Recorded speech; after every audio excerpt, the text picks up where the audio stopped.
15 अक्टूबर को घट स्थापना के लिए सिर्फ एक ही मुहूर्त, जानिए पूजा की पूरी विधि।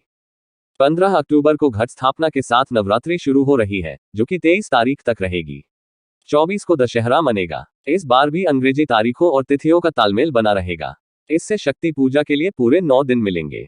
रविवार को शक्ति पर्व शुरू होने से देवी का वाहन हाथी रहेगा, जो कि सुख और समृद्धि का संकेत माना जाता है।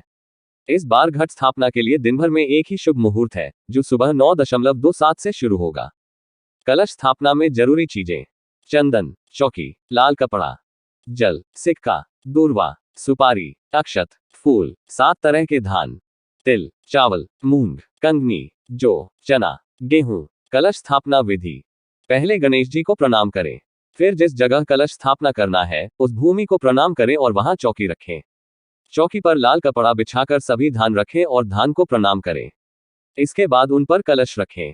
कलश में शुद्ध पानी और गंगाजल भरें। फिर उसमें चंदन, रोली, हल्दी की गांठ, फूल, दूर्वा, अक्षत, सुपारी और सिक्का डालें। इसके बाद 5 तरह के पत्ते रखकर कलश को ढक दें। कलश स्थापना करते वक्त ओम ह्रीं क्लीं चामुंडाय विच्चे मंत्र बोलें। क्यों करते हैं कलश स्थापना?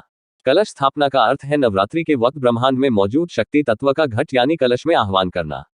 शक्ति तत्व के कारण घर की नकारात्मक ऊर्जा खत्म हो जाती है। नवरात्रि के पहले दिन पूजा की शुरुआत दुर्गा पूजा के लिए संकल्प लेकर ईशान कोण पूर्व उत्तर में कलश स्थापना करके की जाती है। 1. नवरात्रि में स्थापित कलश नकारात्मक ऊर्जा खत्म कर देता है। इससे घर में शांति रहती है। 2. कलश को सुख और समृद्धि देने वाला माना गया है। 3. घर में रखा कलश माहौल भक्तिमय बनाता है। इससे पूजा में एकाग्रता बढ़ती है। 4. घर में बीमारियां हो तो नारियल का कलश उसको दूर करने में मदद करता है। 5. कलश को भगवान गणेश का रूप भी माना जाता है। इससे कामकाज में आ रही रुकावटें भी दूर होती हैं। पूजा विधि: कलश पर माता की मूर्ति रखें।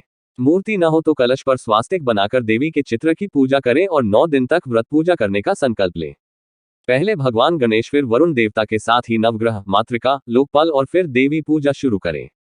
देवी पूजा महाकाली, महालक्ष्मी और महासरस्वती के रूप में करनी चाहिए। फिर हर दिन श्री दुर्गाष्टमी का पाठ करना चाहिए।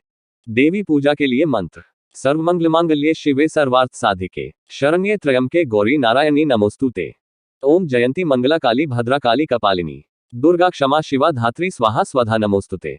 2 दुर्गायै नमः। या देवी सर्वभूतेषु विष्णुमायति संस्थिता। नमस्तस्यै नमस्तस्यै नमस्तस्यै नमो नमः। ओम ह्रीं क्लीं चामुंडाय विच्चे। नवरात्रि के व्रत उपवास में इन बातों का ध्यान रखें।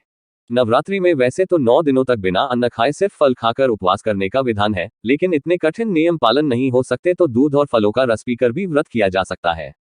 इतना भी न किया जा सके तो एक वक्त खाना खाकर व्रत कर सकते हैं या पूरे 9 दिनों तक बिना नमक का भोजन करने का भी नियम ले सकते हैं। नवरात्रि में व्रत उपवास के दौरान लहसुन, प्याज, तंबाकू, सिगरेट, पान मसाला और किसी भी तरह का नशा नहीं करना चाहिए। इन दिनों गुस्सा करने और झूठ बोलने से भी बचना चाहिए। इन नियमों को ध्यान में रखकर व्रत किया जाना चाहिए। बीमार, बच्चे और बूढ़े लोगों को व्रत नहीं करना चाहिए। साथ ही जिन लोगों को देर रात तक जागना पड़ता है या डिस्टर्ब रूटीन वालों को भी व्रत करने से बचना चाहिए। ऐसे जलाएं अखंड ज्योत। 1. नवरात्रि में 9 दिन तक अखंड ज्योत जलाई जाती है। घी का दीपक देवी के दाहिनी ओर, तेल वाला देवी के बाईं ओर रखना चाहिए। 2. अखंड ज्योत 9 दिनों तक जलती रहनी चाहिए। जब ज्योत में घी डालना हो या बत्ती ठीक करनी हो तो अखंड दीपक की लौ से एक छोटा दीपक जलाकर अलग रख लें। 3. दीपक ठीक करते हुए अखंड ज्योत बुझ भी जाए तो छोटे दीपक की लौ से फिर जलाई जा सकती है।